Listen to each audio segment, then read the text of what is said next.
Investidor, investidora ou potencial investidor ou investidora em ações. Será que o Ibovespa vai continuar caindo em abril? Será que a crise vai piorar? Ou será que já atingimos o fundo do poço e daqui para frente são só altas e retomada de preços? E é sobre isso que eu vou falar nesse vídeo. Eu vou compartilhar algumas informações, algumas estatísticas que eu vejo serem pouco divulgadas por aí na internet, e eu tenho certeza que essas estatísticas, essas informações e as lições que eu vou passar aqui vão te ajudar muito a entender melhor essa dinâmica atual da Bolsa de Valores, essa dinâmica de preços e, consequentemente, vão te ajudar a tomar as melhores decisões para você crescer o seu patrimônio e, enfim, conseguir se aposentar, conquistar a sua independência financeira. Nesse vídeo, que é o primeiro episódio da segunda temporada da série Ramiro Responde, uma série que eu comecei a fazer em 2017, no início desse canal, em que eu respondi as dúvidas, os anseios da galera aqui do Clube do Valor, da nossa comunidade aqui do Clube do Valor. E essa pergunta aqui, né, se o Ibovespa vai continuar caindo em abril, é uma pergunta que, direta ou indiretamente, eu recebi várias vezes, como no caso aqui do comentário do M. Santos, que comentou algo como: "Ai meu Deus, minhas ações já caíram 43%. Agora, o que eu tenho que fazer? Esperar e não ser um mão de alface?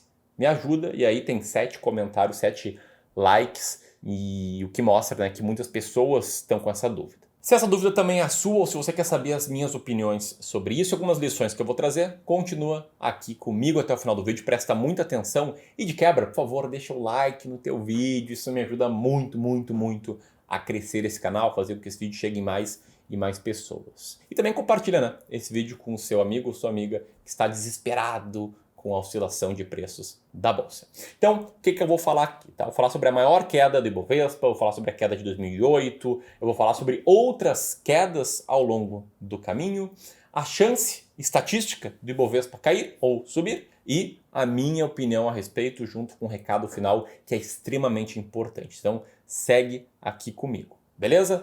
Então vamos lá, falando sobre a maior queda do Ibovespa, tá? E aqui é bom explicar a minha metodologia. Qual é a metodologia? A metodologia de simplificar. Então o que eu fiz? Peguei desde o primeiro pregão de 1996 até o pregão do dia 30 de março de 2020, porque assim tem uma moeda única, que é o real, não pega um período de hiperinflação, embora a inflação tenha sido ali na faixa dos 6, 7% em alguns desses anos, e fica tudo mais claro de ver. Então a maior queda de todas, talvez não seja literalmente a maior, mas foi a maior desde 1996. E sabe quando ela foi? Aliás, quando é que você acha que ela foi? Comenta aqui abaixo que eu quero provar que você está errado. Quer ver? Vou dar 3 segundos aí para você comentar. Não foi em 2008. Talvez essa pergunta aqui, a queda de 2008, tenha estragado, né, meu suspense. Mas ela foi no dia 10 de setembro de 98. Só para explicar a metodologia, tá? Não foi necessariamente um dia em que o Ibovespa desabou, embora ele tenha caído sim bastante nesse dia, mas sim a queda do ponto máximo ao mínimo. Ou seja, do ponto máximo anterior a esta data até o dia 10 de setembro de 98, que foi o vale, foi o fundo do poço da então crise russa, impactos na nossa frágil economia até então. Foi aí que teve o vale. Esse aí foi o fundo do poço. E quanto caiu do ponto máximo anterior ao mínimo? Caiu 65,04%. O que significa isso? Que o investidor que investiu num ETF, que replicasse o Ibovespa, naquela época acho que não existia, provavelmente não existia, mas assim, que o investidor médio em ações, né, medido pela carteira do Ibovespa, perdeu 65% do patrimônio. Quem tinha 1 milhão perdeu 650 mil, sobrou 350. Quem tinha 10 mil perdeu 6.500. Então foi realmente um drawdown muito forte. Então quanto tempo levou para se recuperar? Lembrando aqui que uma queda de 65%, ela não requer uma alta de 65% para se recuperar. Ela requer uma alta maior do que isso, tá? Quanto maior a queda, maior tem que ser a alta. E um exemplo básico é o seguinte: se caiu 50%, tem que subir 100% para voltar ao patamar original. Aliás, eu até postei sobre isso há pouco no meu Instagram, @RamiroGomesFerreira. Nessa imagem está na tela agora, em que eu mostro ali que uma queda próxima de 70% requer uma valorização posterior de 233% para o preço voltar ao patamar original. Então, quanto tempo você acha que demorou? Aqui também acho que você vai errar. Sabe por quê? Porque levou apenas 442 dias ou 1,21 ano. Ou 1,21 anos, eu não sei como é que se fala isso aqui corretamente. Ou seja, se recuperou rápido. E você pode estar pensando agora, mas Ramiro, a crise de agora é diferente. Naquela época não era assim tão feia a coisa. E por conta disso, eu trago uma pérola aqui, que é a capa do jornal Folha de São Paulo, bem naquela época, que dizia algo mais ou menos como: o governo eleva juros, a taxa Selic, a 49,75% para tentar segurar dólares.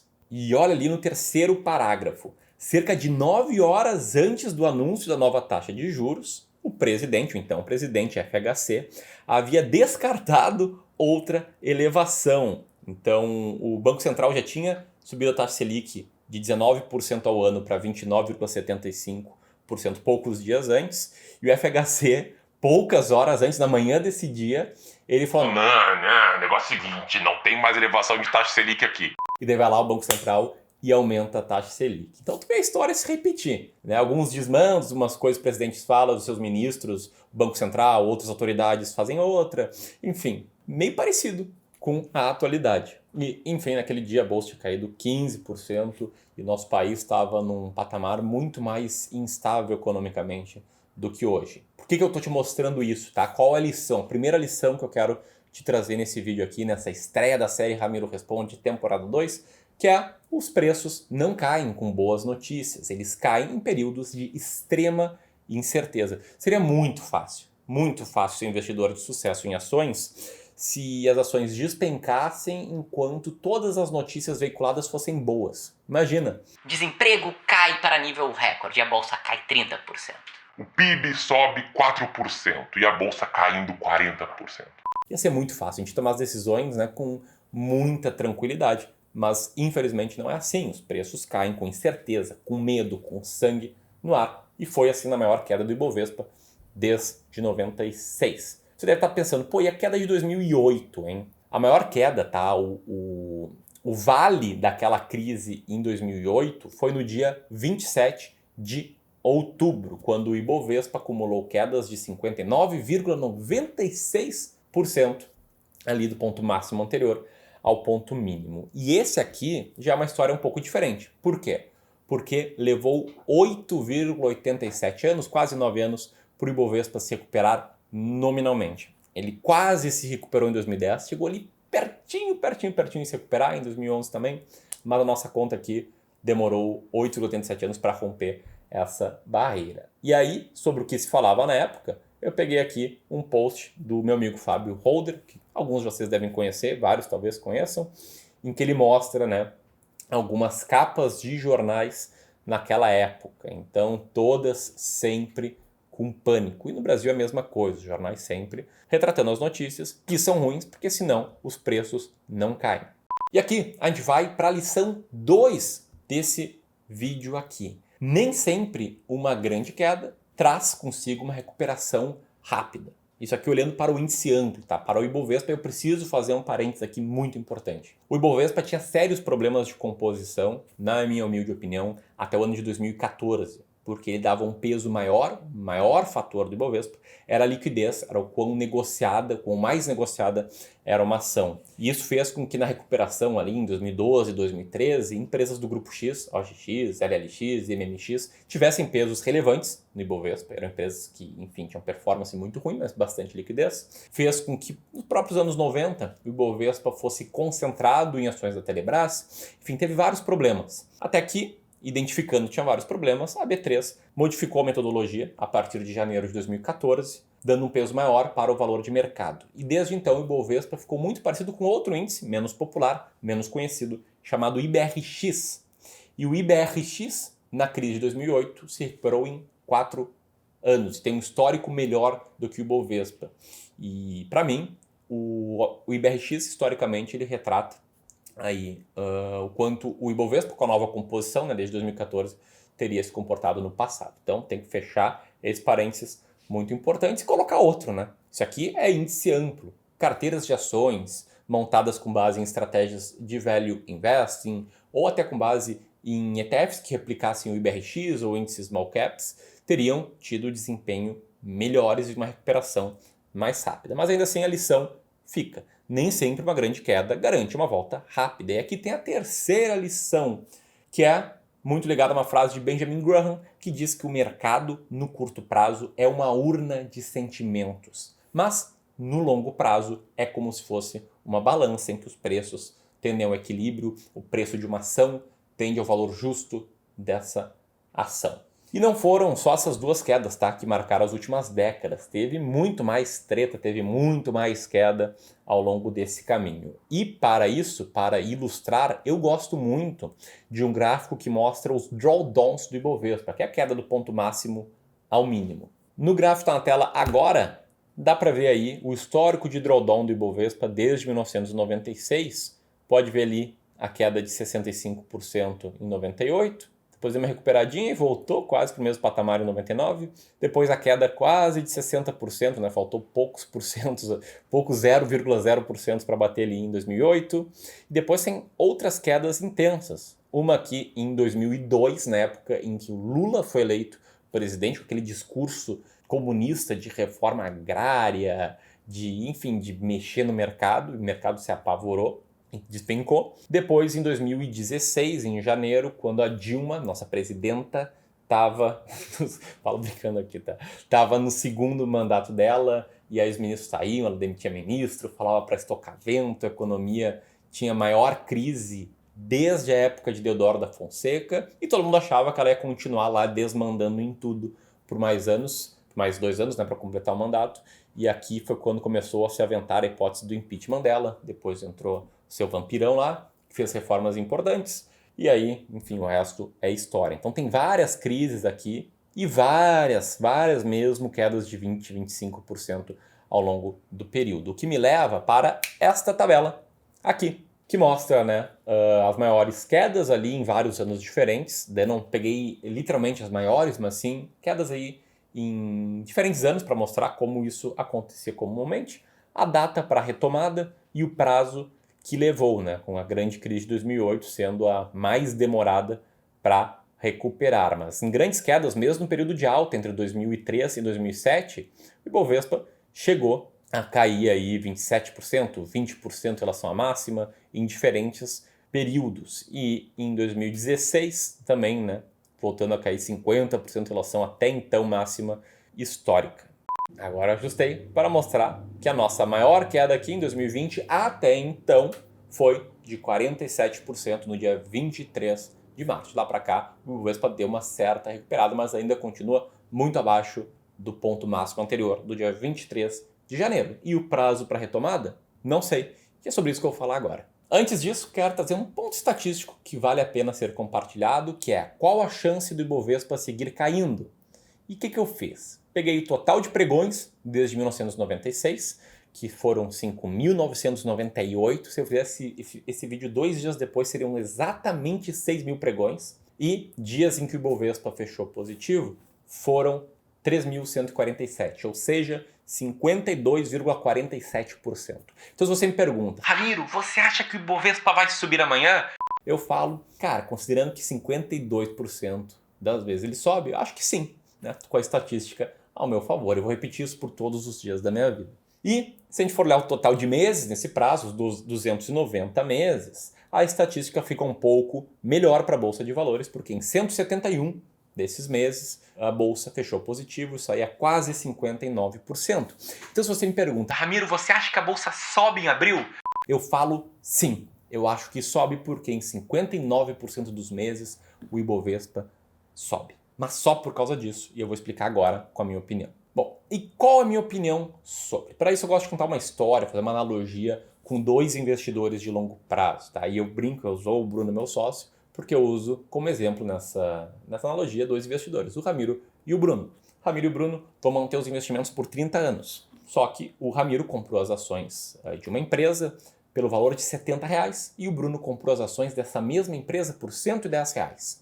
Quem vai ganhar mais em 30 anos? Digamos que essa ação se valorize até, sei lá, os R$1.000. Os dois vão ganhar bastante, mas eu vou ganhar um pouquinho mais porque eu comprei a um preço um pouco menor. Eu conto essa história por quê? Porque para muitas pessoas que têm um horizonte de longo prazo, visão de longo prazo, conhecimento sobre as flutuações do mercado, um pouco do que eu mostrei aqui, reserva financeira bem constituída, não tem dívidas, enfim, tem um temperamento certo para ser investidor em ações, para o longo prazo eu sempre vou defender o investimento em ações. Não 100% ações brasileiras, pode ser um mix que nem a minha carteira, que é um terço ações Brasil, um terço ações norte-americanas, um terço fundos imobiliários. Pode ser uma alocação de ativos que tenha mais renda fixa na carteira de longo prazo. Enfim, pode ser do jeito que você quiser, respeitando as suas características pessoais, mas sempre é bom ter, para quem tem essas características que eu citei, ações para o longo prazo. Até porque, agora há pouco, eu te mostrei as estatísticas em dias e meses. Mas sabe em quantos períodos de 10 anos o Ibovespa fechou no positivo em toda essa série? Sendo que um período de 10 anos é do primeiro dia de 96 até o último dia de 2005, do segundo dia de 96 até o primeiro dia de 2006, e aí vai indo, né, períodos de 10 anos. Sabe quantos? Em 100% deles, o Ibovespa fechou no positivo. Às vezes, período da inflação, ok, mas sempre foi positivo. Então, quanto maior o seu prazo, mais a favor vai ser aí o peso que você pode dar para alocações em bolsa. Mas ainda assim, tome muito cuidado mesmo. Cuidado com a ideia de comprar por comprar, para ganhar um dinheirinho, tá? Porque eu vi que nessa queda teve gente que tinha comprado por comprar, que se desesperou, não esperava, né, que renda variável variasse para baixo, e teve gente que nunca se interessou pela bolsa na vida e viu ele caindo, né, em especial no início da queda, quando estava caindo uns 20% do ponto máximo, e entrou em contato comigo. Ô, Ramiro, quero ver esse negócio aí de comprar ações. Pô, parece que é pra mim e tal, uma chance de ganhar um dinheiro, né? E eu sempre, né, a gente conversava, porque a bolsa não é para ganhar um dinheirinho no curto prazo, para você multiplicar seu patrimônio consistentemente no longo prazo. E o que eu estou fazendo? Eu estou pedindo para você dar um like nesse vídeo se você está gostando dele. Não, falando sério, o que eu estou fazendo? Eu estou seguindo meu plano de investimentos, fazendo rebalanceamento, porque as ações caíram mais do que ações norte-americanas, então fiz um pequeno rebalanceamento, e novos aportes, normal, início de todos os meses, como eu sempre fiz. E por sorte agora a gente fechou o trimestre, talvez tenha uma distribuição aí de lucros, eu posso fazer um aporte um pouquinho maior, mas mantendo a minha reserva financeira fora de bolsa de valores, mantendo meus planos de curto prazo fora de bolsa de valores. Eu tenho um recado muito importante para você que se identificou com esse vídeo, se identificou com essa forma de pensar e quer realmente aprender como comprar uma... Cara, tão importante que tocou o alarme aqui. Para você que se identificou com a forma de eu gravar esse vídeo e quer realmente aprender como seguir uma estratégia de investimento em ações, uma estratégia comprovada, que te mostra quando comprar e quando vender uma ação, e investindo em ações para o longo prazo, antecipar o prazo para a sua aposentadoria, para a sua independência financeira em até 20 anos. Sim, eu vou te provar que isso é possível. Como? No Desafio 20 em 1. 20 anos em uma semana de conteúdos, que é uma série aí online que eu vou ministrar no final de abril e no início de maio, gratuito para quem estiver inscrito, não vão ser vídeos públicos no YouTube como esse. Para inscrever, você clica aqui nesse botão que vai aparecer aqui, o primeiro link na descrição, porque eu quero te ver lá. Vai ser assim, ó, ouro em termos de conhecimento. Tamo junto? Era isso, um grande abraço e até mais. Tchau, tchau.